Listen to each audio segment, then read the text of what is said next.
far beyond the known regions of the galaxy, where stars flickered like distant candles and the vacuum of space felt endless. A faint signal traveled through the darkness. It was unlike anything the alien civilizations had encountered before. Most of the universe's communications were formal, routine, or related to trade, politics, or emergencies that were easy to handle. But this signal was different. It carried urgency and fear, almost like a cry from the heart.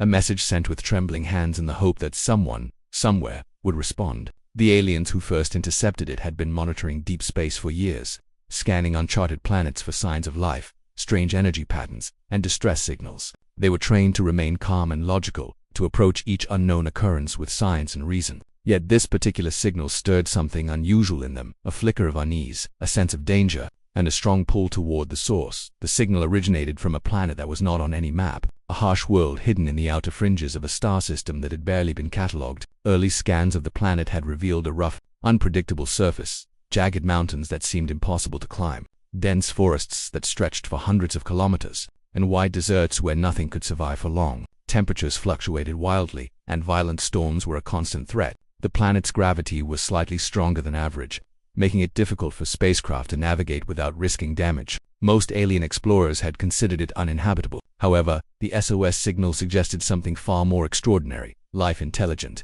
desperate, and trapped in a place no one had dared to fully explore before. The Alien Council convened immediately after detecting the signal. These were the brightest minds in their civilization.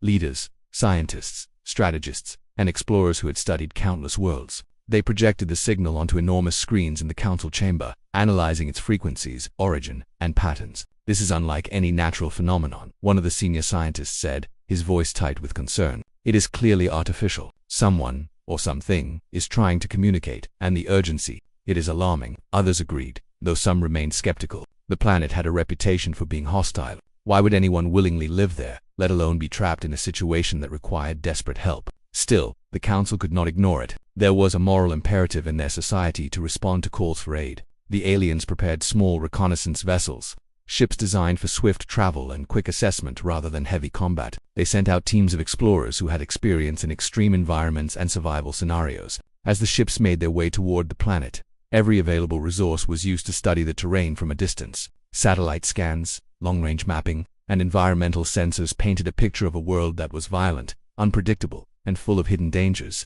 Yet, beneath the harsh conditions, there were signs of intelligent activity. Structures, perhaps shelters or research outposts, were scattered across the surface. There were trails, patterns, and subtle signals that suggested the planet's inhabitants were highly organized, even if the SOS implied they were in trouble.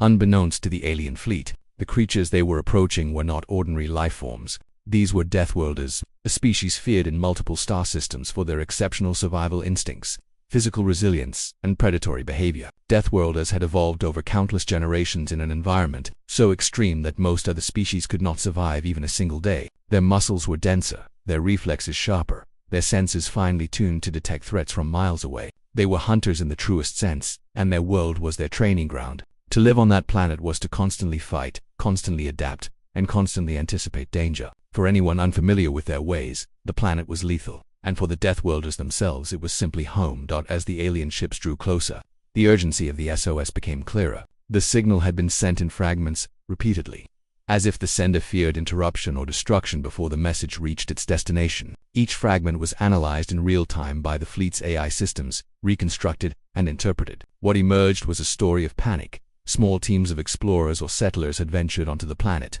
underestimated its dangers, and now found themselves trapped. Their habitats were no longer safe. The landscape itself seemed to fight back against them. There were reports of sudden attacks from unknown creatures, of storms tearing apart equipment and shelters, and of the relentless hunger of the planet itself. The aliens began to realize that this SOS was not a simple distress call. It was a warning of the unimaginable perils that awaited anyone who dared to enter. Despite the warning signs, the alien fleet pressed onward. Morally, they could not turn back, and strategically, they were curious. A few civilizations had seen life as tenacious and dangerous as that of the Death. Scientists aboard the ships debated whether to approach with extreme caution or to prepare for direct intervention. Every crew member felt a mixture of fear and excitement. Some had encountered dangerous worlds before, but none had experienced anything like this. The landscape below, visible through the observation windows, was simultaneously awe-inspiring and terrifying. Mountains jutted like broken teeth from the ground. Rivers glowed with strange mineral content. and forests seemed alive with movement that no senses could fully identify. As they entered the planet's atmosphere, the true scale of the challenge became apparent. Gravity exerted pressure on the ships far beyond what training simulations had predicted. Atmospheric turbulence caused instruments to fail intermittently, and strange electromagnetic readings disrupted communications. The alien pilots had to rely on instincts honed through years of training, but even they admitted the planet felt alive, almost as if it resisted their presence. The SOS had drawn them in, but the planet itself was pushing back, testing their skill and resolve. Meanwhile, on the surface, the original senders of the SOS were struggling. Those few who had survived long enough to transmit the signal were hiding, injured, and exhausted. Their shelters had been destroyed, and they had little food or water. They were aware of the approaching ships, hoping desperately that the beings responding would be strong enough to save them. Yet, even in their weakened state, they sensed the Deathworlders nearby. The predators on the planet were patient and intelligent, watching from the shadows, calculating every move. The SOS signal was not just a call for help, it was also a race against time. Every second counted, and the hunters were relentless. The alien fleet continued its approach, unaware of how quickly events on the surface were spiraling out of control. Each moment brought them closer to danger, yet farther from the hope of a simple rescue. The distress signals painted a vivid picture of terror, but they could not fully capture the cunning and lethality of the death. The council members monitoring from afar watched with growing anxiety. Some began to question whether sending ships had been the right decision. Others argued that this was exactly why their civilization existed, to face unknown threats and protect those in danger. By the time the first ships prepared to land, the scene below had already begun to shift. The Deathworlders, sensing intrusion, had become aware of the approaching fleet. Their instincts, honed for generations, recognized the energy patterns of foreign technology. They paused, observing, calculating, and preparing.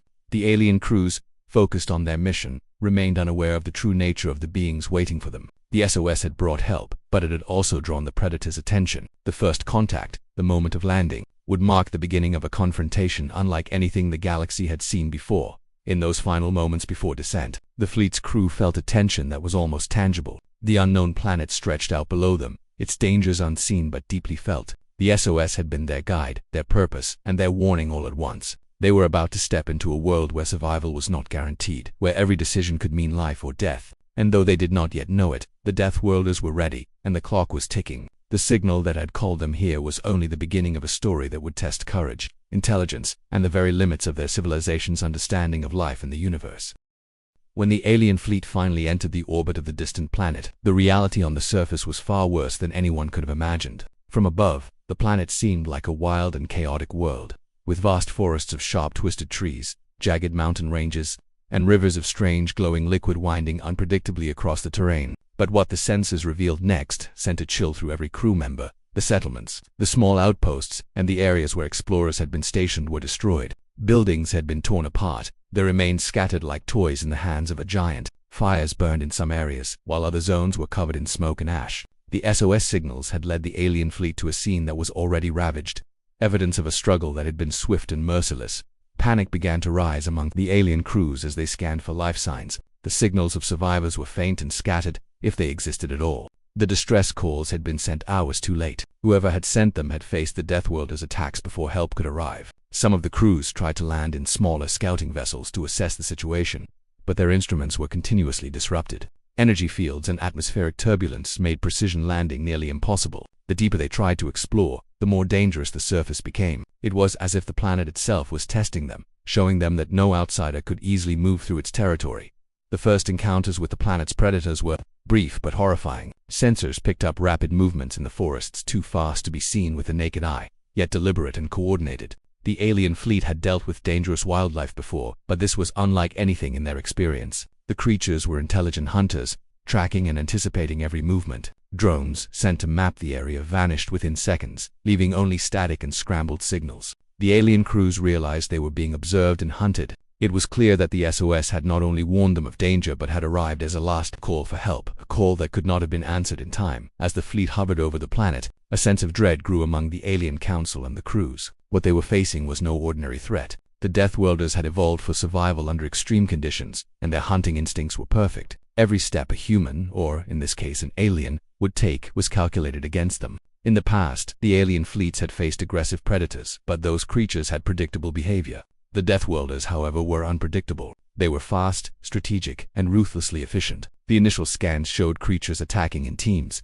using the environment to their advantage, to striking and retreating in ways that left no survivors behind. Communication among the fleet became tense and urgent. Pilots reported strange interference with their sensors, sudden drops in power, and rapid changes in temperature near certain regions. These were not random anomalies. The Deathworlders were using the natural features of the planet to create traps. The alien crews began to realize that the SOS they had been chasing was, in many ways, a warning that had come too late. There was no easy rescue mission here. The planet's inhabitants were already dead, captured, or had fled deeper into the forests, and the predators were still roaming, hunting, and asserting dominance. Despite this, some teams attempted to land, hoping to find survivors. The moment their feet touched the ground, the planet seemed to fight back. Gravity fluctuations made movement difficult, terrain features shifted unexpectedly, and strange, almost invisible predators moved through the shadows. Even the most advanced suits and protective gear were insufficient against the combination of environmental hazards and the Deathworlders' attacks. The few explorers who had survived long enough to hide in underground shelters were terrified of leaving them, and every sound, a branch snapping, a gust of wind, or a drone's mechanical worry could mean immediate death.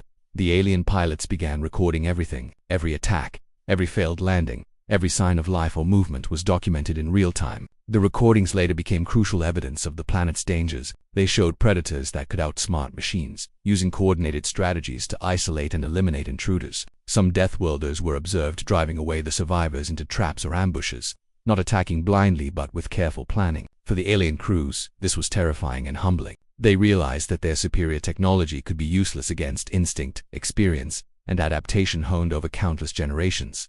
From above, the planet looked deceptively calm in some regions. Mist hung low over valleys, rivers sparkled with mineral deposits, and trees swayed gently in the wind. Yet the sensors showed a different story. Energy spikes and sudden movement suggested creatures lying in wait, hiding in plain sight, and waiting for the perfect moment to strike. The alien fleet had to adjust its approach constantly, moving from orbit to higher altitudes, trying to maintain a safe distance while still assessing the surface. But even from orbit, the Deathworlders' intelligence was apparent. The creatures seemed to anticipate the fleet's movements, hiding or striking in ways that made traditional reconnaissance nearly impossible.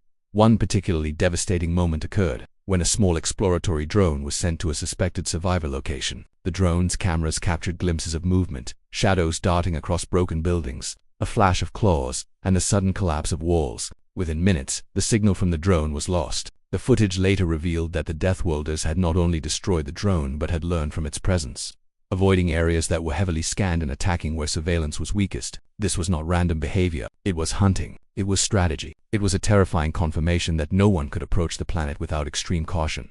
Meanwhile, the alien crews realized that the original SOS had been sent by explorers who had underestimated the Death. These early settlers or scientists had thought they could survive with technology and preparation.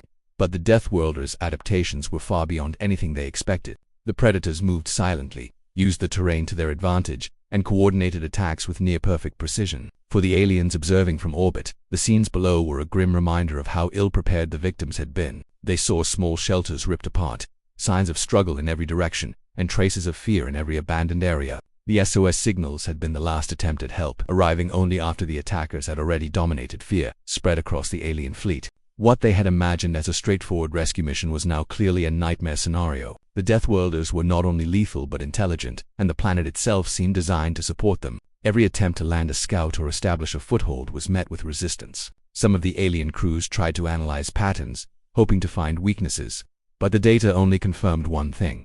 The predators adapted faster than their technology. Every trap they set, every approach they tried, was counted in seconds. The SOS signal had drawn them in, but it had also marked them as targets. That as night fell over the Deathworlders' planet, even from orbit, strange lights and movements could be seen on the surface. Fires, sudden explosions, and flashes of motion suggested ongoing hunts. The SOS had already led to the first contact, but the planet's predators were unyielding. The alien crews had begun to understand that they were facing a species that could not be reasoned with, bargained with, or even easily fought. The survivors from the original distress calls were now mere shadows in the chaos, hidden and terrified, their calls for help lost in the overwhelming power of the Deathworlders. By the end of that long, tense day, the Alien Council realized the truth. The SOS, while urgent and desperate, had arrived too late to prevent disaster. The planet was not only deadly but strategically designed to favor its inhabitants. Any rescue would have to overcome not just natural hazards but a species that had perfected survival through hunting, observation, and strategy. The alien crews recorded every detail of what they had seen. knowing that the knowledge would shape future missions, strategies, and perhaps even the way their civilization approached unexplored worlds. The first attempts at rescue had already failed, and the Deathworlders were in full control. As the alien fleet lingered in orbit, the true intelligence and lethality of the Deathworlders became increasingly clear. Until now, the alien crews had assumed that these creatures were merely strong and fast, relying on physical prowess to dominate their environment. They had seen signs of coordination, yes, but nothing could prepare them for the level of planning and anticipation that was about to unfold. The moment the aliens attempted to move closer, the Deathworlders shifted into what the analysts would later call predator mode, a state where instinct, experience, and strategy merged seamlessly into action. The planet seemed to hum with the tension that the alien ships could feel through their instruments, and even the most confident pilots found their courage tested.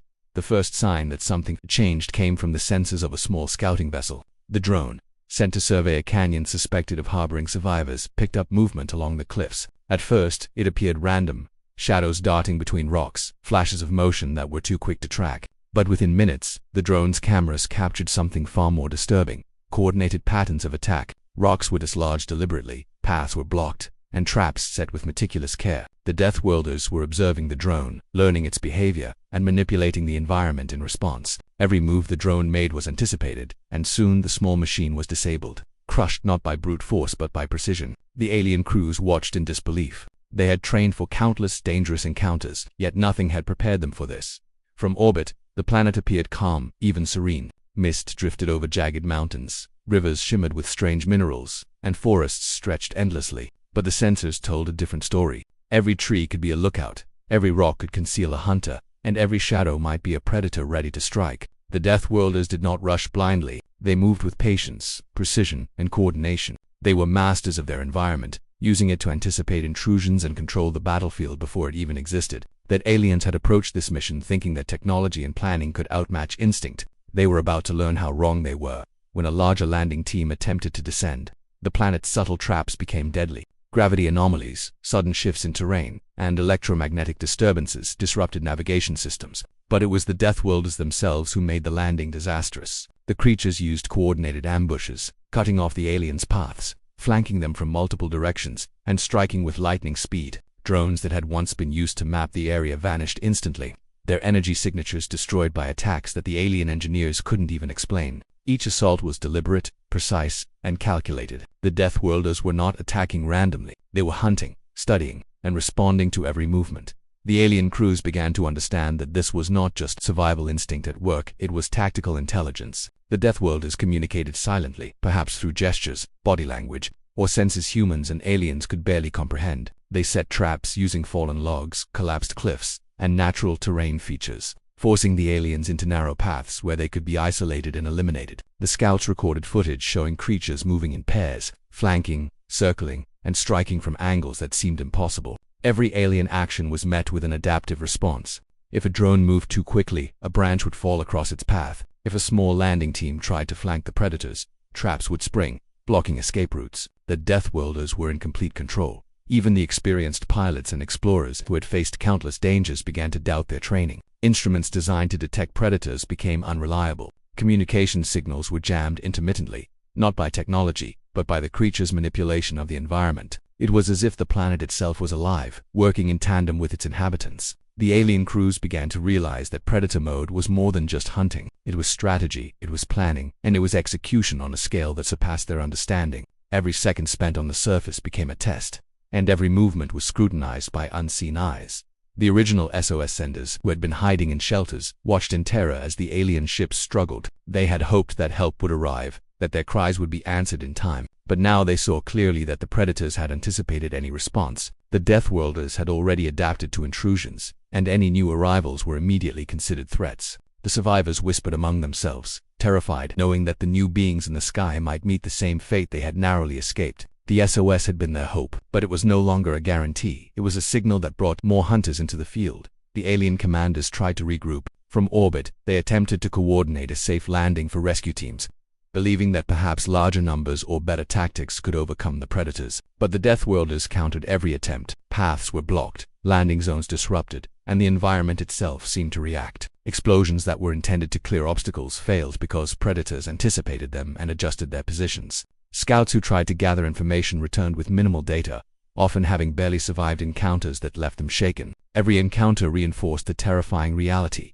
The Deathworlders were intelligent, adaptive, and lethal beyond measure. Some of the alien crews began to speculate about the origin of this intelligence. Could it be that the extreme conditions of the planet had forced these creatures to develop strategies far beyond normal instinct? Perhaps, but no speculation could change the fact that every move made by the fleet was met with anticipation. The Deathworlders were not just animals. They were hunters with an almost human-like awareness of threats, responding faster and more efficiently than machines. Their ability to learn, adapt, and coordinate made them unlike any predator the aliens had ever encountered. Time became a critical factor. Every attempt to land, to scout, or to rescue was a race against the predator's adaptability. The more the aliens tried, the faster the Deathworlders learned. Every path they took, every signal they sent, every landing they attempted was studied and counted. It was clear that the SOS had not only been a call for help but also a warning. Anyone who ignored the planet's rules would be hunted, and survival would depend on far more than technology. The alien crews observed in horror, as teams that landed were forced to retreat or were eliminated. Predators struck from hidden positions, using natural cover, and retreating before the aliens could react. The footage from drones and scouts showed creatures coordinating like military units, yet moving silently, blending into the environment, and using the terrain as both shield and weapon. The aliens realized that brute force would not work here. Every strategy had to account for an opponent that could anticipate and adapt almost instantly as the sun set over the jagged terrain. The situation grew darker and more dangerous. Shadows stretched across valleys and forests, hiding predators who could strike without warning. From orbit, the planet seemed calm and beautiful, yet every alien knew that danger lurked beneath. They could see occasional flares from small fires, the remnants of destroyed outposts, and signs of struggle, but the true threat remained largely invisible. The Deathworlders were patient. They waited, observed, and moved with purpose. Every approach the aliens made was countered with intelligence. Every attempt to gain advantage neutralized. The alien crews had learned a harsh lesson. The Deathworlders were not just predators, they were strategists. Their ability to learn, coordinate, and adapt made them almost unstoppable. Every SOS that had been sent, every plea for help, had been met with a response that arrived too late. The planet had tested the new arrivals, and the predators had won every engagement. The alien fleet now understood that predator mode was a permanent state of readiness, a survival mechanism perfected over generations. Any attempt to confront them directly would result in disaster, and retreat might be the only option if they hoped to survive. The alien fleet had been hovering over the Deathworlders' planet for hours, scanning the chaotic terrain below, desperately trying to understand what had unfolded. Every attempt to land, every effort to scout the surface, had been met with ruthless precision. The Deathworlders were not just hunting, they were controlling the battlefield. Each move the aliens made seemed anticipated and counted before they even knew it. Panic had begun to spread among the fleet's crews. Instruments were failing intermittently, drones were being destroyed almost instantly, and even the most experienced pilots were struggling to remain calm. Every sensor reading reminded them that they were on a planet that was alive with danger, where every shadow could conceal death, and every path could be a trap. As the sun dipped below the jagged mountains, the alien commanders made a grim decision: retreat. It was not a choice made lightly. Years of training and pride in their civilization pushed against the thought of leaving without completing a rescue. But reality was harsh, and the Deathworlders had made it clear that continuing the mission could mean total annihilation. The survivors who had sent the original SOS were already likely gone or hiding too well to be rescued safely. The fleet had been drawn into a trap, and the creatures below were relentless in their hunting. The narrow corridors of valleys, the dense forests, and the unpredictable terrain had turned what should have been a rescue operation into a desperate struggle for survival. The retreat was chaotic. Pilots had to navigate narrow mountain passes, unpredictable gravity zones, and sudden electromagnetic disturbances that disrupted navigation systems. The Deathworlders, observing from hidden vantage points, launched attacks that were fast, precise, and coordinated. Drones and smaller ships were targeted first, disabled or destroyed in seconds. Larger ships faced relentless ambushes from the terrain itself, falling rocks, collapsing cliffs, and sudden thermal explosions in the atmosphere that were triggered naturally or perhaps guided by the predator's cunning. Each attack forced the fleet to adjust quickly, maneuvering with extreme precision to avoid catastrophic losses. Amid the chaos, communication became critical. Pilots and crew members shouted commands, tried to relay information about obstacles, and coordinated escape paths. Yet, even as they planned, the Deathworlders seemed to anticipate every maneuver.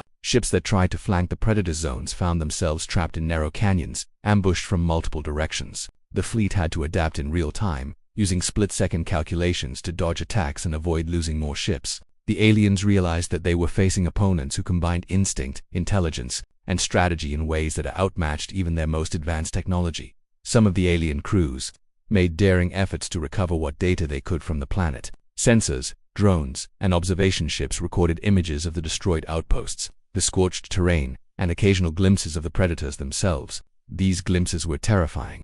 The Deathworlders moved with unmatched speed, disappearing into shadows and reappearing with perfect timing. They coordinated attacks in ways that seemed almost premeditated, striking weak points and then vanishing before counterattacks could succeed. The footage later shocked the alien council, showing creatures that were more than predators. They were tacticians, hunters who understood how to manipulate their environment and exploit the weaknesses of intruders. In one particularly harrowing moment, a small reconnaissance team tried to rescue a hidden survivor they had detected in a dense forest. They landed cautiously, moving slowly, attempting to avoid the predators. But the Deathworlders had anticipated their approach. Branches snapped, traps triggered, and the forest seemed to close in around them. The aliens found themselves surrounded from multiple angles, forced to retreat with only seconds to spare. One of the team's drones captured a brief image of a predator leaping from a hidden ledge, its movements almost human in precision and awareness. The team narrowly escaped, their shuttle barely clearing the treetops before an avalanche of debris blocked the path. It was a terrifying lesson. The Deathworlders did not make mistakes, and any misstep could be fatal. As the fleet began to lift off, the aliens witnessed the relentless hunting below. Fires from destroyed structures flickered across the landscape. The remnants of outposts and shelters revealed the scale of devastation, and shadows of moving predators hinted that the planet was far from empty. The survivors of the original SOS were either gone or hidden in places that even the fleet's advanced sensors could not detect. The aliens had arrived too late, and the Deathworlders had already completed their hunt. The fleet had no choice but to retreat, carrying not only their own wounded and shaken crews, but also the bitter knowledge that the SOS had been their only warning, and that warning had come too late. During the escape, the fleet faced one last series of coordinated attacks. Smaller ships were targeted first, forced to maneuver violently to avoid collisions with falling debris, while larger ships attempted evasive maneuvers to escape narrow canyons and unpredictable wind currents. Some pilots barely made it through, dodging massive falling boulders and sudden thermal explosions.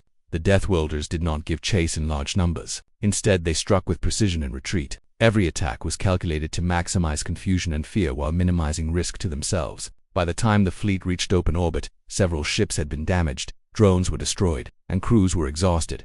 Even after escaping the planet's surface, the alien crews were shaken. They had come expecting a rescue mission, perhaps a simple recovery of survivors. Instead, they had encountered a force of nature, intelligent, lethal, and utterly unyielding. Every ship in the fleet had recordings, data, and first-hand accounts of encounters that defied previous understanding of predator behavior. The Deathworlders had not only survived but dominated every engagement. The aliens realized that their mission of rescue had transformed into a desperate struggle to preserve what remained of their fleet and knowledge.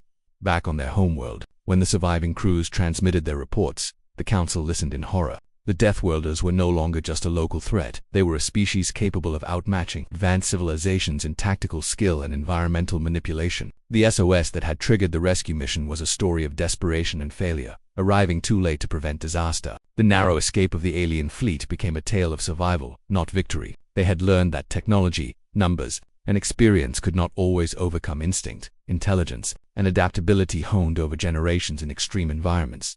The survivors themselves were deeply affected. Many crews had lost friends, and the psychological toll of the escape was immense. They had witnessed creatures moving with impossible speed and precision, environments that acted against them, and situations where every second counted. Yet, amidst the fear and loss, there was also awe. The Deathworlders were unlike anything the galaxy had known, predators who were not only deadly but intelligent, calculating, and perfectly adapted to their world. The narrow escape of the fleet was a lesson in humility, a reminder that the universe was full of dangers that could not be predicted or controlled. As the fleet left the planet behind, the alien crews transmitted final recordings and observations. They documented every attack, every trap, and every encounter with the Deathworlders, hoping that future civilizations would learn from their mistakes. They noted that the SOS had been genuine, a desperate call for help that arrived too late. The survivors of the original distress call had been overwhelmed by the Deathworlders' hunting efficiency, leaving the alien fleet to face a planet that was still active, alive, and dangerous. The lesson was clear. Even with advanced technology, intelligence, and strategy, sometimes survival depended on understanding and respecting the raw power of a world and its inhabitants. The alien fleets returned home battered, cautious, and forever changed. They had come seeking to rescue, to save lives, and to explore. Instead, they had witnessed the devastating efficiency of a species perfectly adapted to its environment. Every report, every recording, and every first-hand account emphasized one thing. The Deathworlders were not merely predators. They were masters of survival, instinct, and strategy. The narrow escape was not a victory, but a testament to the alien crew's skill, caution, and luck. It was a story that would be studied, remembered, and shared across generations, a tale of survival in the face of overwhelming and intelligent danger. When the alien fleet finally returned to their homeworld, the mood among the crews was somber and tense. The journey back through space was quiet, broken only by the soft hum of engines and the occasional report from weary pilots, still struggling to process what they had just survived. No one spoke much. Words felt inadequate to describe what they had seen. They had come to answer a desperate SOS, expecting perhaps survivors trapped in a dangerous environment, hoping to bring them home safely. Instead, they had been met with a force of nature so lethal and intelligent that it had transformed a rescue mission into a desperate struggle for survival. The Deathworlders had proven to be far more than predators. They were masters of their world, capable of outthinking and outmaneuvering even the most technologically advanced civilizations. The Alien Council convened to hear detailed reports from the surviving crews. Screens lit up with footage captured by drones, reconnaissance ships, and handheld instruments from the surface of the Deathworlders planet. Every report painted a chilling picture: destroyed settlements, scorched landscapes, fallen explorers, and predators moving with near-human intelligence. The SOS, they realized, had not just been a call for help, it had been a final warning, sent too late to prevent disaster. Even with the arrival of highly trained and advanced forces, the Deathworlders had dominated every encounter. Every piece of data reinforced the terrifying reality that this was a species designed by evolution to survive, adapt, and control its environment with ruthless efficiency. The Council listened in stunned silence. As the crews described their narrow escapes, pilots recounted moments when a small miscalculation could have meant total destruction, when falling rocks, collapsing cliffs, or hidden predators almost ended their lives. Engineers described drones destroyed by invisible forces, machines disabled in ways that made no logical sense, and sensors repeatedly fooled by creatures that seemed to anticipate their every move. Even the most experienced officers admitted they had been unprepared. The Deathworlders were not just strong or fast, they were intelligent, strategic, and incredibly adaptable. They had learned from every attempt to explore, every landing, every signal sent, and every maneuver the aliens had made. What should have been an orderly rescue operation had become a lesson in humility, fear, and respect. The Alien Council quickly realized that the SOS had arrived too late to save the original explorers. Those brave individuals who had first sent out the distress signals had already been overcome by the Deathworlders' efficiency. The predators did not hunt blindly or waste energy. They waited, observed, and struck with precision. Any survivors would have had to be exceptionally lucky or extraordinarily skilled to evade detection. The SOS had reached the aliens only after the predators had completed their work. It was a bitter realization, a reminder that sometimes help cannot arrive in time, no matter how fast or well prepared. The signal that had seemed so urgent had been nothing more than a final, desperate attempt at survival, a message sent in hope, but ultimately too late to prevent tragedy. The alien crews spent weeks analyzing every piece of footage and data they had collected. They reviewed the terrain, predator behavior, and sequences of attacks, trying to understand how the Deathworlders had been so effective. What they discovered was shocking. The creatures had evolved over countless generations in an extreme environment, developing instincts and strategies that allowed them to control their territory completely. They moved with patience, intelligence, and coordination that rivaled any sentient species the aliens had ever encountered. The more the scientists studied, the more they understood that brute strength, advanced technology, or overwhelming numbers could not guarantee success against predators so well adapted to their world. The Deathworlders were a perfect combination of survival instinct and tactical intelligence, and the SOS had been their unheeded warning to all who would dare intrude. For the surviving crews, the experience left deep psychological scars. Many had narrowly avoided death countless times, witnessing the loss of comrades, drones, and entire small ships. The trauma of seeing creatures move with such lethal precision, combined with the knowledge that the original SOS had been too late to save lives, weighed heavily on every individual. Some crews struggled with guilt, believing they had failed the original explorers. Others were haunted by the realization that the Deathworlders had outsmarted them at every turn. Even as they returned to familiar the shadow of the planet and its predators remained, a lingering fear that survival in the universe was never guaranteed. The Council used the lessons learned to establish new protocols for future explorations. They emphasized caution, observation, and respect for environments that could harbor life far more dangerous and intelligent than previously imagined. Every alien commander understood that this was not merely a story of defeat. It was a warning for all future missions. The galaxy was vast and filled with unknown dangers. The Deathworlders had proven that even advanced technology could fail, and even the best-trained crews could be outmatched. From this point onward, no SOS would be taken lightly, but no SOS would be assumed to arrive in time to prevent catastrophe. The data also revealed the remarkable adaptability of the Deathworlders. They had not attacked indiscriminately. They had hunted with intelligence. Predators had studied patterns, used terrain to their advantage, and responded to alien movements with incredible speed and precision. The aliens realized that they were dealing with a species that combined instinct and learning in ways that far exceeded their own expectations. In many ways, the Deathworlders had turned the planet itself into a weapon, using natural features, environmental hazards, and their own cunning to dominate all who entered.